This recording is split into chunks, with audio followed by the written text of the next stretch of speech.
Hey guys, welcome back to another video. This is kind of an unexpected video. I didn't expect to make this video, mainly because I didn't know I'd be talking about this, but, I have a really exciting video for you. So, the reason why it was a surprise is my dad was going to visit my grandparents, and as you know, today, as I'm filming this, it's November 30th. Tomorrow's the first day of December. And I'm thinking that probably my grandparents had some gifts for us, my siblings and I. And so she sent back some gifts for my sister and my brother and my mom, and my grandma and my family and stuff like that, basically. But my present was this bag. And it's not just a bag of coins. There's a lot of silver in here, and there's some really cool stuff. You can already see something cool right here. It's a Canadian dollar bill. As you guys know, they use loonies now, and toonies, so they don't have $2 bills anymore either. But I got a couple of those. There's silver quarters in here. There's silver dimes in here. There's even a couple of Canadian silver half dollars in here. So I'm actually just going to open this live and show you guys. I kind of combined everything in one bag. It wasn't originally like this, but I'll set that stuff over there for now. Let's take a look at these bills. So, as you guys might know, obviously Canada isn't making $1 bills anymore, so these are not that common. Actually pretty rare. This one's from 1973, as is this one. So, these aren't something you come across too much anymore, because obviously they don't make the bills anymore, so these are kind of rare to find. It's a discontinued form of denomination, I guess you could say. So, we got two of those. They're both 1973, different serial numbers. They're kind of folded and stuff, but you do not come across these often. And my grandmother has been, because they're in Canada. I mean, it probably is easy to tell that they're from Canada. And she has been like saving all of her like older bills and coins, and she has like a huge collection. And sometimes, a lot of times, she gives coins to me whenever someone visits or they visit. They don't visit often, so it's awesome when I get this type of stuff. All this stuff is going right into my collection, obviously. But those are two Canadian $1 bills. And unfortunately, I don't have any cases for them right now. I don't have any bill cases, so I'm going to have to get some. But for now, I'll try to keep those safe in the bag. And then these are the coins. There's one coin that I kept separated from the other ones, and I'll show you why, because I noticed something about it. So it's this coin right here. It is a Canadian silver quarter, but it's interesting because this Canadian silver quarter from 1963 is a proof coin. You can tell it's a proof coin if you compare it to just about any other Canadian quarter. The caribou, some sort of deer or something on there, but that animal usually isn't frosted like this, and you can tell there's kind of a shiny background. So this definitely came from a proof set. You can just tell by the look of it. I don't know if wiping it with a Kleenex would do any good. I've already tried wiping it off a little bit, but you can definitely tell it's a proof coin. On these Canadian ones, sometimes they're not as prominent, so it's not as easy to tell that they're proofs. Also, it's an earlier 60s coin, which means that they probably didn't have the necessary stuff to make it, like, cameoed. But that is definitely a proof coin. That's my first proof Canadian silver quarter. So that was cool. I kept that in a separate bag because I didn't want to damage it. Next, I'm going to show you some of the clad coins that I got in here. I have kind of briefly looked when my dad had given me the bag, but I haven't looked at everything yet. So, it's funny. This was she must have my grandmother probably got this in her change or something, and probably kept it since it was brand new. So bicentennial half dollar. I'm gonna keep that as well in my collection because it's in fantastic shape. Even if I just had gotten this from the bank, I'd keep it. It's in fantastic shape. And then we have more of a modern toonie from '96, which might be the year they started making the toonies. I'm not sure. I'm pretty sure they started making the loonies in the '70s. Correct me if I'm wrong, but and then a couple other coins that aren't Canadian. These are British. This is a 1956 2 shilling. Unfortunately, this isn't silver. Surprisingly, these are copper nickel. I think they stopped making these ones because I have that one, and then I also have this 1953 1 shilling. And I think they stopped making them out of silver in the 40s. So it's not silver, but I love old foreign coins. I don't have too many old foreign coins. And then this big behemoth of the coin. Again, it's not silver, but it was really close to being silver. It's a 1969 Canadian silver dollar, I guess you could say. Kind of like the Ike dollars, in that the Ike dollars aren't silver, but they're still a size of dollar coin that the U.S. does not see very much anymore. It's the same thing with Canada. So this is like, obviously they don't even do dollar coins that are like this copper nickel color. Obviously the toonies are more of like a bronze. So it's still kind of a cool find and probably worth a little bit more than face value because its size of denomination Canada has discontinued. And then we have a 1970 half dollar, and this looks really small, and that's because it is. It's only a little bit bigger than a quarter, and I'll show you the size of this compared to a silver Canadian half dollar in a minute, and I'll show you how much different they changed the size. And then, other than this one, this is a 1974. It's another clad one. These are all commemorative quarters of some sort, other than this one, 1973. But these are all commemorative quarters, and I'm not going to go into them right now, but for example, this one I definitely don't have right here. So I'm going to have to look through these and see if there are some, ones that are, ones that I can maybe check for certain varieties. But those are cool, so I'll set those to the side with these other ones here. And let's get into the silver right here. These are all 80% for the most part, and then there is one or two in here that are 50% silver. So we already have one silver on the board, but that was when I was keeping separate. So look at that, guys. Look at that. This was a total surprise to me because my dad was visiting them, and he flew over because they're pretty deep into Canada, and we're in the state of Washington, so we had to fly over there, and I didn't know exactly when he'd get back, and pretty much right as he got back, he showed us these. So, look at this, guys. Look at that. Look at how cool that is. This is a 1953 first-year Younghead half dollar. This is about the same size as the U.S. half dollar, and let us compare the size difference. This one is, not even 20 years older, and look at how much smaller they made the 50-cent pieces. Crazy. Yeah, this is 80% silver. This is this is the first year that Queen Elizabeth was in reign of the UK and other countries that she kind of governed. But yeah, that is an awesome coin. I love the design of the Canadian half dollars. They're really cool. So that one, and then this one is crazy. The reason why this one is so cool is because it's a King George, and it has a lot of great detail. Like, the edge is still nice. It's not worn too much at all, which is kind of interesting because a lot of these other King George Canadian silver quarters are worn super, super slick, and the edges are all worn down.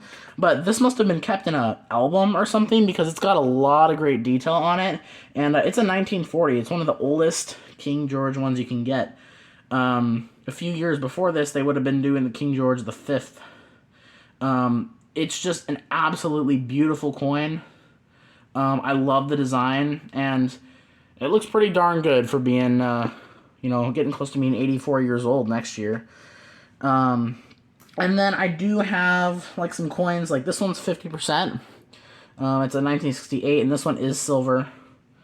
I mean, you can just tell based on these other edges. I did do a magnet just to be sure, but, I mean, you can tell. It is silver. This one's only 50%, but it is silver. And then these I also have, there was also in here a couple from, you know, the 1967 commemorative designs, and I weighed these because you can't explicitly tell, because some of the 67s were made of 80% and some were made by 50%. They are both 80%, which is awesome. So these are both 80% silver. So it looks like only one of the quarters was 50%. And I think maybe the dimes is where I was, yeah, because there's a 1968 Canadian silver dime which was 50%. And there might be a couple more in here. There's a Centennial one. This one I think is 50% if I remember correctly. Weighing it up. And then this one, 68 again. I think this one is 50%. This one's a 66, so that's 80%. And then we have this one. Oh yeah, this is another. This one might also be 50%.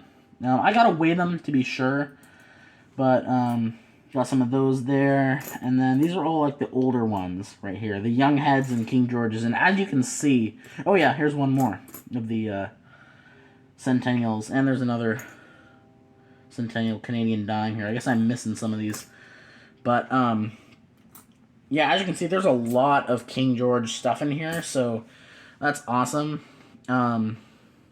As for, I'll start with dimes.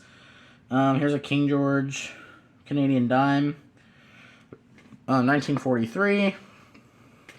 Here's another dime from 45. I love how small the portrait of King George is on there. It's very, very cool looking. And then we got another dime from 1950.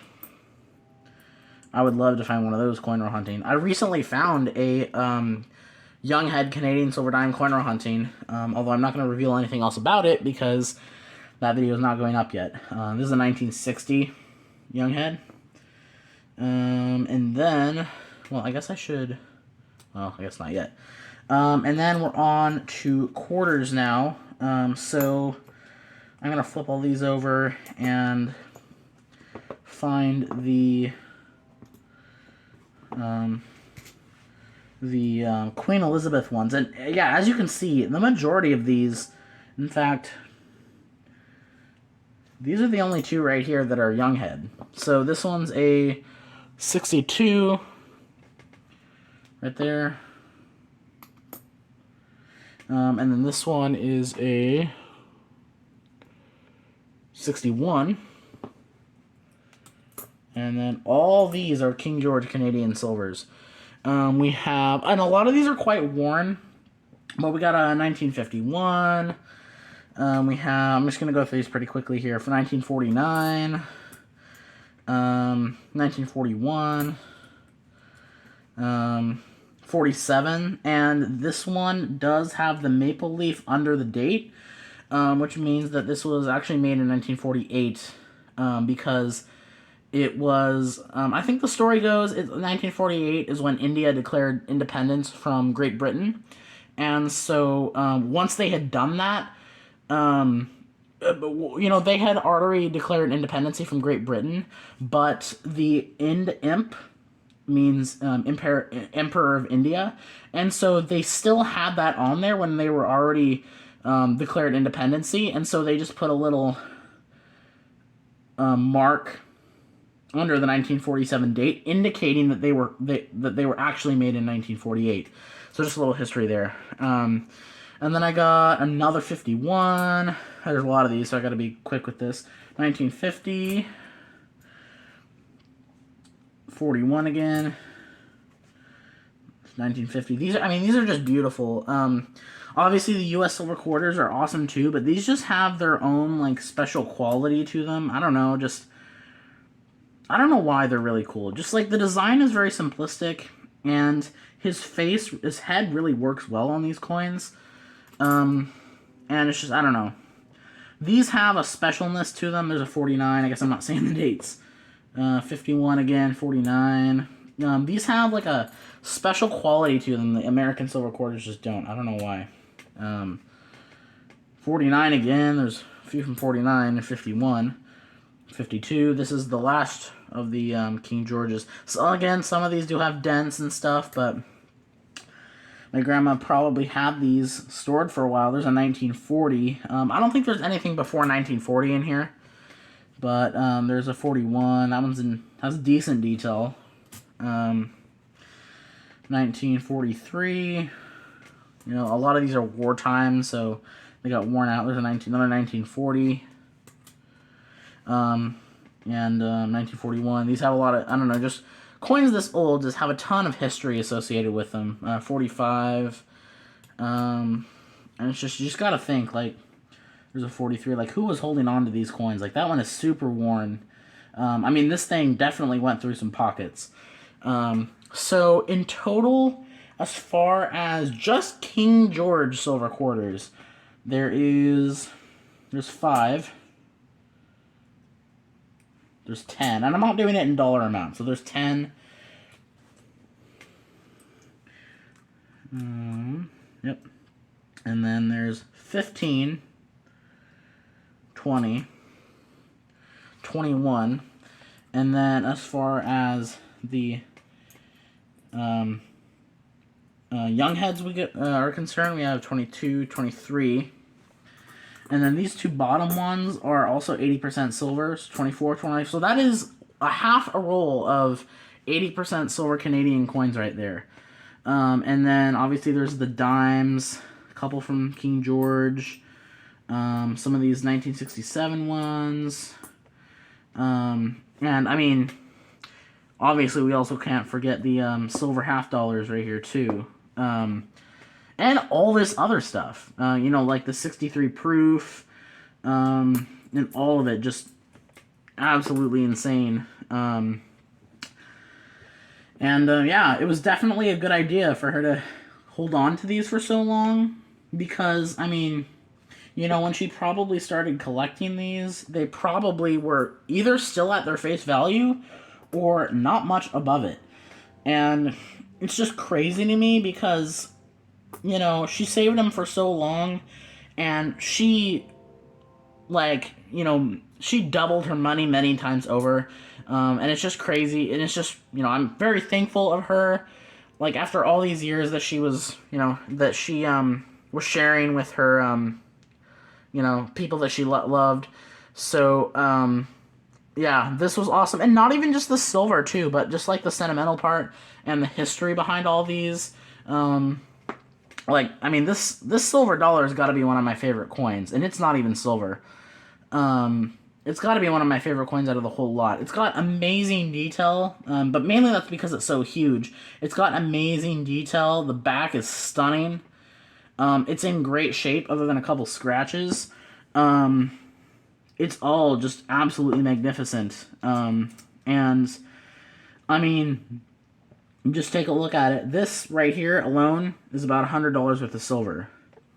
And it's just so crazy that she held on to these, and also the bills as well. That she held on to all these coins for so long.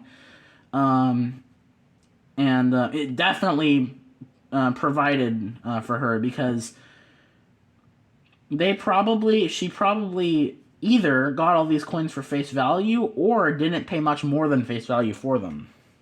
Anyway, I just wanted to share this with you because it's just something that was really unexpected and something that's super awesome. And yeah, I didn't expect to make a video. My family and I are actually leaving for to go up to Canada, ironically enough. And I didn't think I was gonna film a video tonight. But I had to. I mean, these coins are amazing, the history behind them. And most of them, you know, the detail on them is still there. So, you know, it's just crazy. Like, this coin had been probably sitting in an album for 80 years, and there's barely any marks on it. So, anyway, I'm going to stop rambling. I just wanted to share this with you because it was just a really cool thing, and I did not expect to make this video. So, I don't know what I'm going to call this. Maybe just like some Canadian silver coins from my grandma or something. I don't know. But anyway, thank you guys so much for watching. I want to make an announcement because obviously, as I said, my family and I are going on vacation to Canada tomorrow, and on my second channel, I'm doing a vlog. I'm going to do a vlog about it. So if you want to check out my channel, it's just Andrew Michael. Or you can probably find my channel through my main channel if you want to just go to the description. There is links to it. So I'll be doing that video. That video will be coming out as well. So anyway, thank you for watching, and I'll catch you in the next video.